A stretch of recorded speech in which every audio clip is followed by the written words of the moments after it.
Hello everybody, welcome back to my YouTube channel. Today I just wanted to give kind of an update on how my writing is going in support of my project of actually making YouTube videos. So this is a step in the right direction for that. So unfortunately, my writing is not going very well, but that's, par for the course. So I have plenty to talk about at least. So the project that I'm working on, which I mentioned in my last video, is called Tomorrow You Will Get Your Pay. I am writing it for the Providence Public Library's 2024 Creative Fellowship.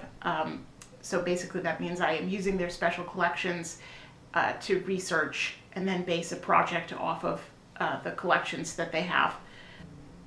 This project is partially historical epistolary fiction set on a whaling vessel immediately after the end of the Civil War, and part set 200 years later in the 2050s, following two characters, Marcus and Brienne, who are sort of coping with the legacy of whaling.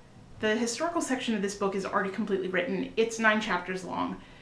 The modern section is what I'm working on now. So the modern section itself is split into 2 points of view. One follows Marcus and one follows Brienne.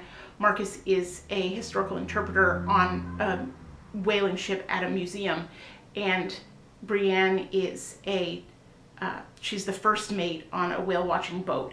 So and they're boyfriend and girlfriend. They have problems. So I'm working on the modern section right now. I have finished 2 of the Brienne chapters and 3 of the Marcus chapters, and I'm writing a 4th Marcus chapter now. In total, I've written 45,000 words of the book. 30,000 of that is the historical section, and currently 15,000 of that is the modern section. I'm aiming to get this book at around the 80,000 word mark total, so I'm a bit more than halfway done, which is good? Question mark.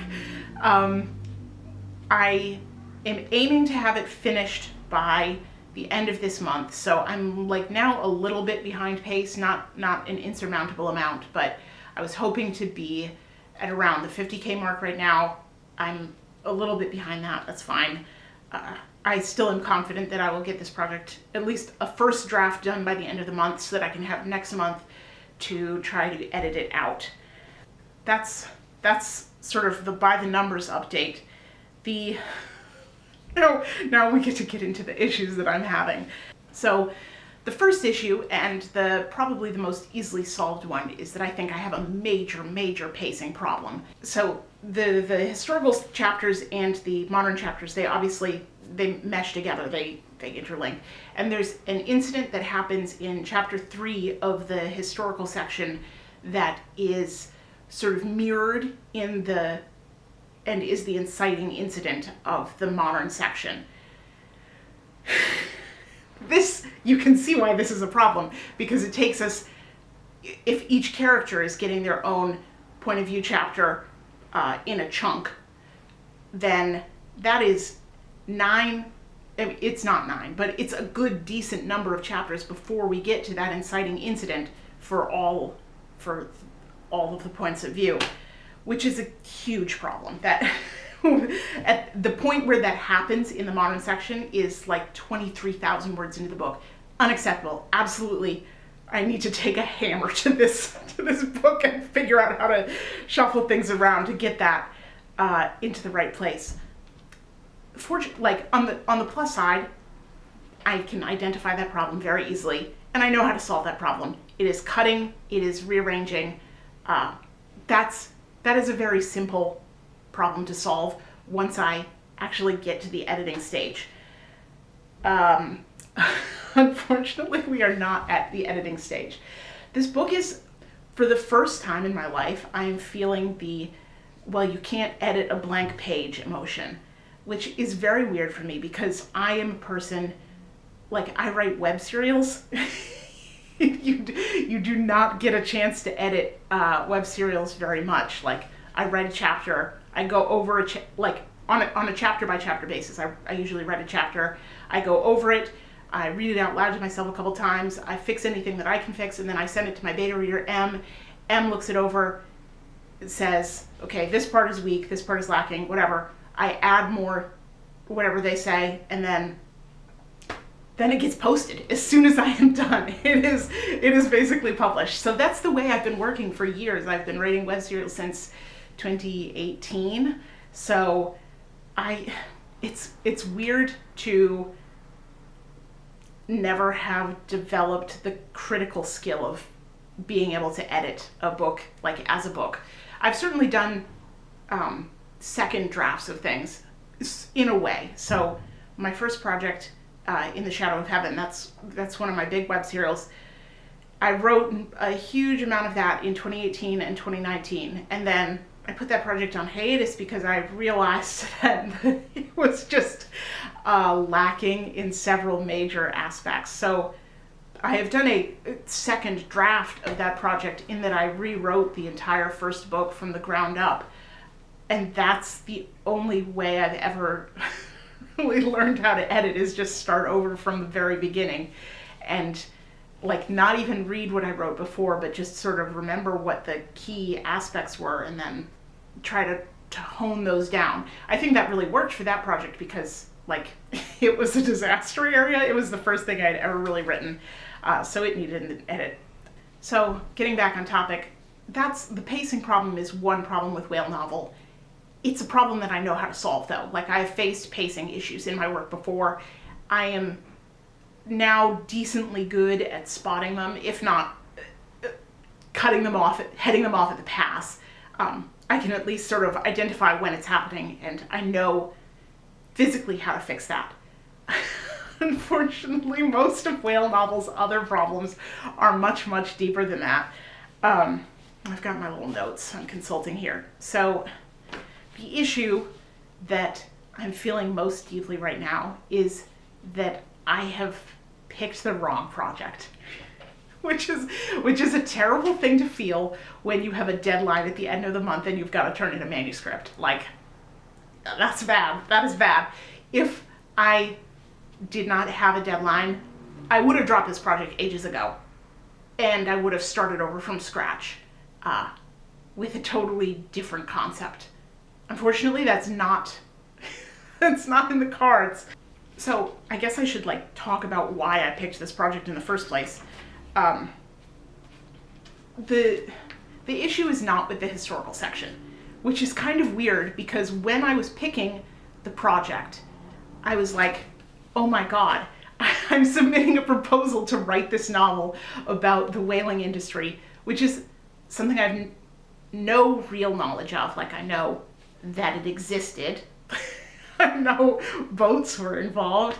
I'm generally familiar with the time period, but I don't have a depth of historical knowledge that I would, like when I was submitting this proposal, I did not feel at all comfortable with writing historical fiction. Like I love historical fiction. I love to read it. It is probably my second favorite genre after science fiction. But I've always been extremely scared of writing it, like to the point where it's actual authorial cowardice.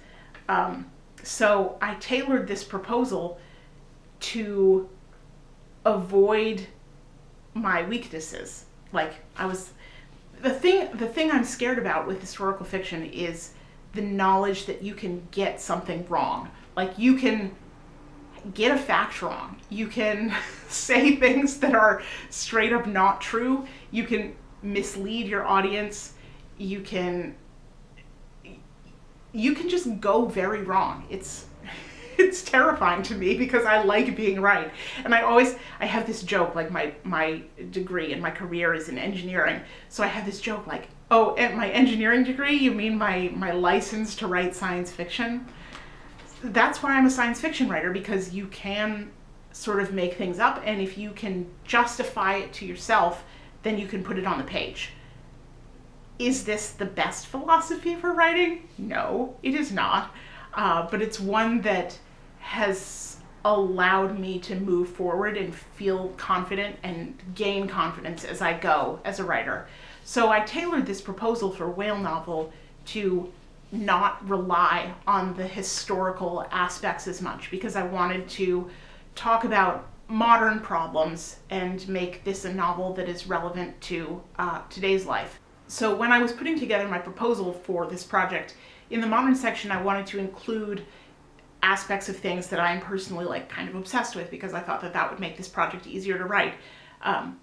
So that's the reason why it's set on this replica whaling vessel. The main character becomes obsessed with this historical figure and sort of loses his identity to him, or at least that's the goal of what I'm trying to write, because I have this obsession with like masks and your self-conception and losing your identity to someone else, or this role that you're trying to play. It's a very central idea in one of my other web serials, A Wheel Inside a Wheel.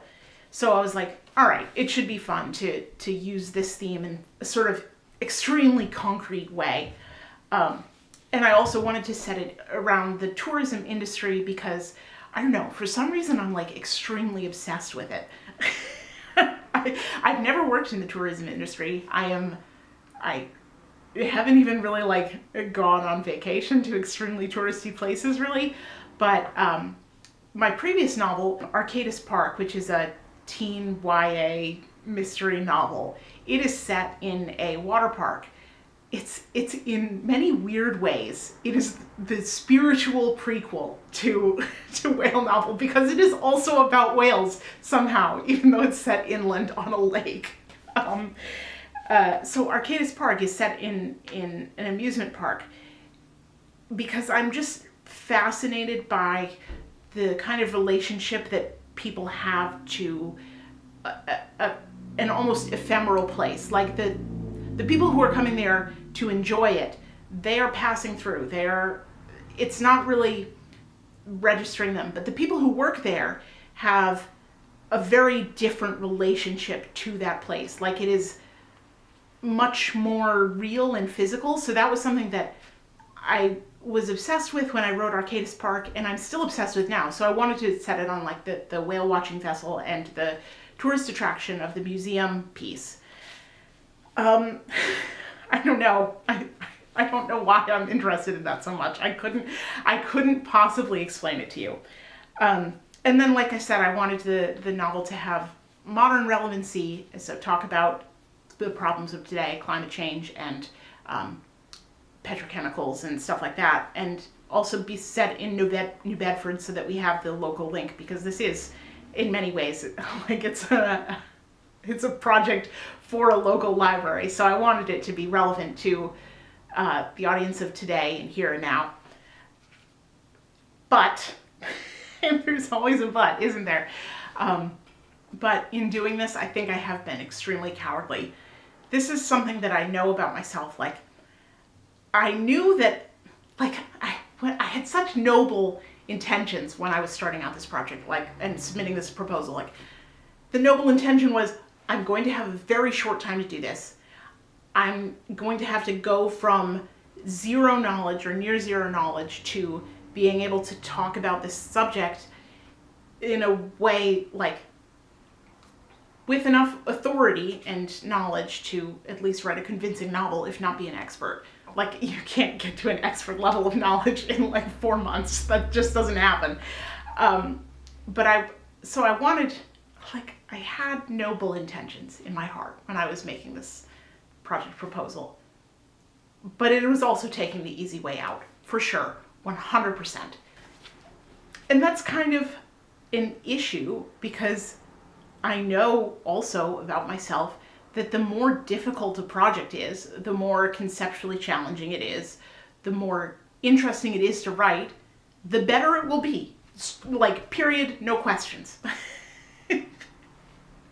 My complicated, long, really sort of deep projects with lots of layers and moving pieces, those are significantly better than all of my short novels. And I've written a huge number at this point. I should do like a tier list ranking. But like, if we take something like Arcadis Park, my 2019 teen murder mystery novel, it's okay. It's fine. It is what it is. It is not as good as Serpent's Mouth, Serpent's Teeth, which is my current, the current book in Wheel Inside a Wheel. Like, there's a world of difference between those two things. I know that. And I want to write books that are good. That's my issue. I want to write books that are good, even books that are capital G great. And wanting to write books that are great, like, it feels like an ego issue. But also I don't want to waste readers' time. Like, I want to give people something good. I don't know. I don't know. This is a weird and stupid problem to have, probably.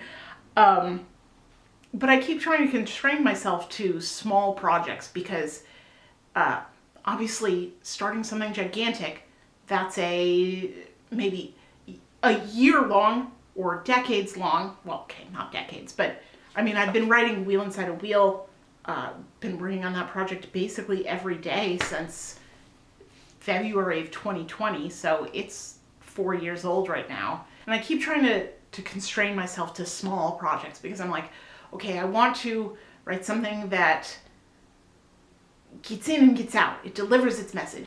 And also, like, there's always something in the back of my mind saying, like, okay, well, you can't obviously publish a 700,000 word novel. That's not a thing that you can do. You need to write a project that's 120,000 words or 90,000 words, whatever.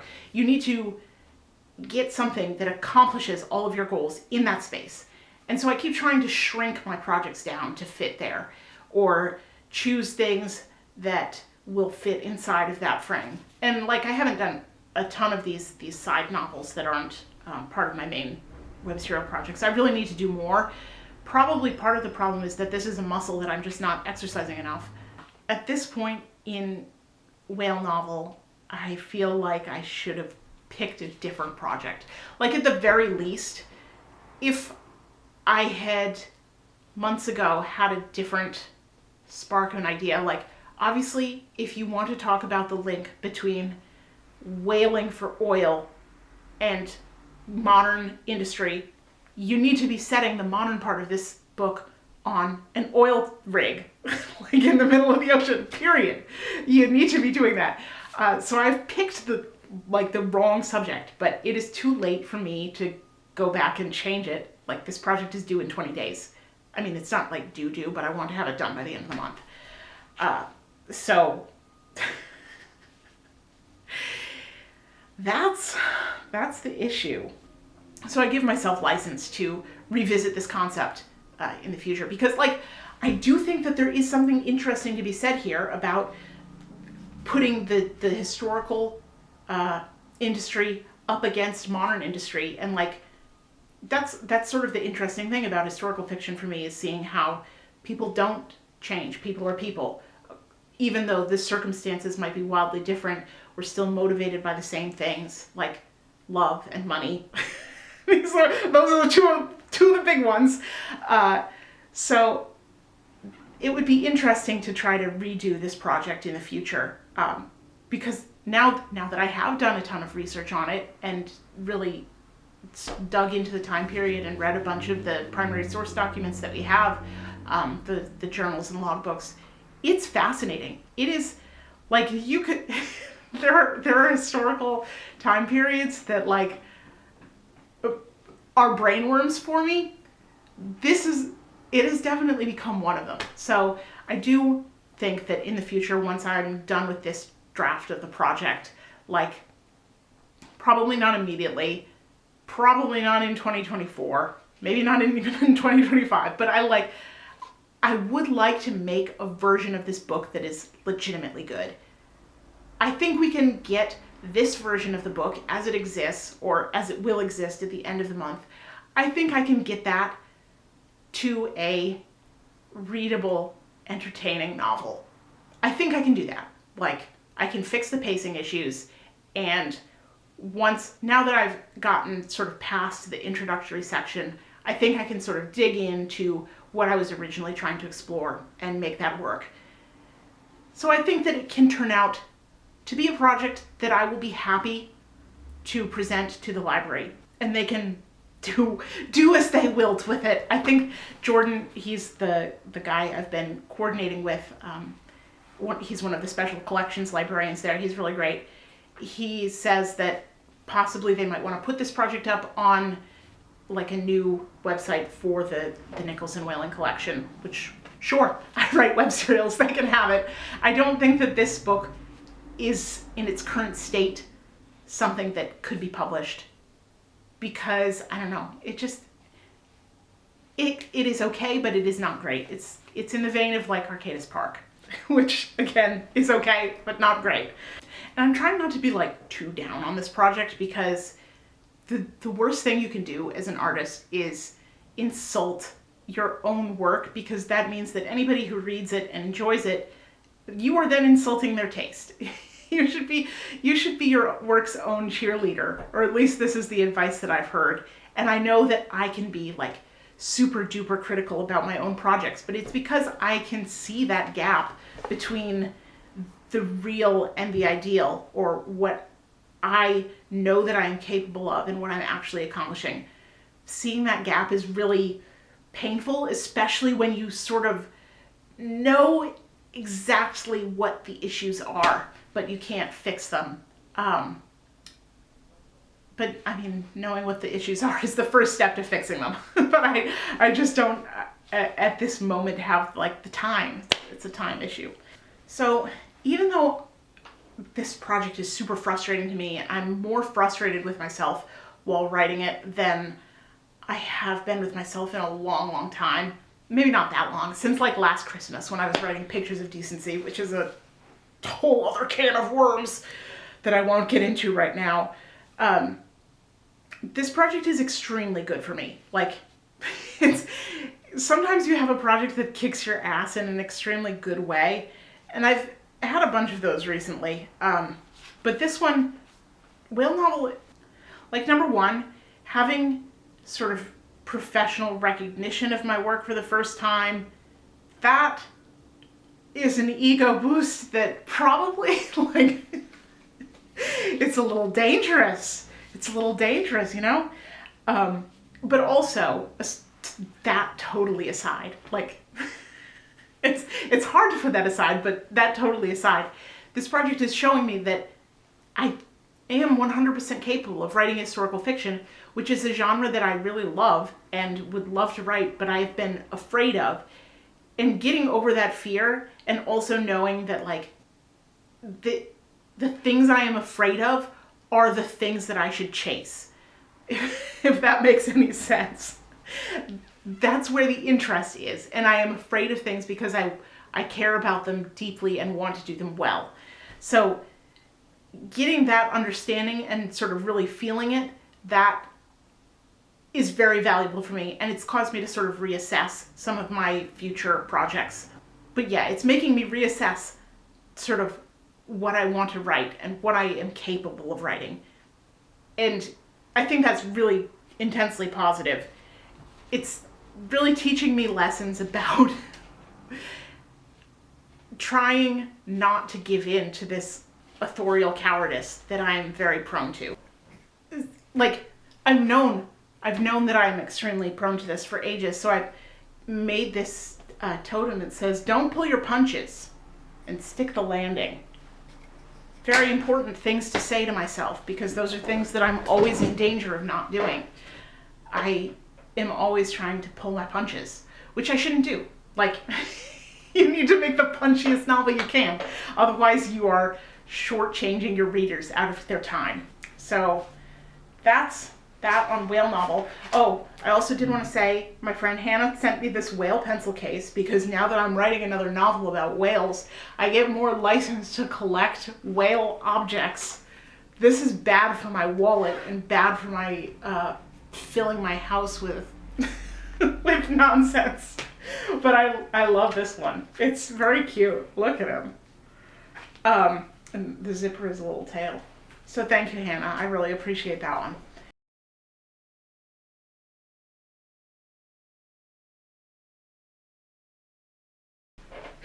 So that's what I'm working on. That's how everything's going. Hopefully, by the end of the month, I have a tolerable manuscript to turn in, and then I have time to do some edits, break whale novel's bones, shuffle it around a little bit, and turn it in and be done with it. So thank you for watching this long and rambly video that probably made no sense, at least in part of it, because I just God, I love to talk. Thank you very much for watching.